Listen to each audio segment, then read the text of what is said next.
ആ 3 സ്ത്രീകൾ പറഞ്ഞൊരു കാര്യമുണ്ട്.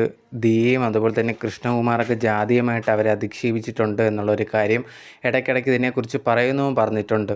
ഈ ഇടയ്ക്കായിരുന്നു ദിയയുടെ ഒരു 9 മാസത്തിൻ്റെ ചടങ്ങ് നടന്നിട്ടുണ്ടായിരുന്നത്. ആ ഒരു സമയത്തെ ക്ലിപ്സാണ് നിങ്ങൾ കണ്ടിട്ടുണ്ടായിരുന്നത്.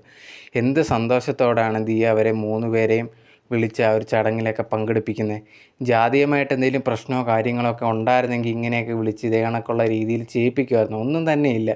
ഇത്ര അധികം വിശ്വസിച്ച ദിയെ തന്നെയാണ് ഇവർ 69 ലക്ഷത്തോളം പറ്റിക്കുക. അതിന് പിടിക്കപ്പെടുമെന്നായപ്പോഴത്തേനുണ്ടെങ്കിൽ ജാതീയമായിട്ടുള്ള രീതിയിലൊക്കെ തിരിക്കാനുള്ള ശ്രമങ്ങളൊക്കെ നടന്നു. പക്ഷേ സത്യം മാത്രമേ എന്നും ജയിക്കത്തുള്ളൂ. അതുകൊണ്ട് മാത്രമാണ് ദിയയും ആ ഒരു ഫാമിലിക്കും സത്യം വെളിയിൽ കൊണ്ടുവരാൻ പറ്റിയതും എല്ലാവരും ഒന്നടക്കം അവരെ സപ്പോർട്ട് ചെയ്യാൻ തുടങ്ങിയത്.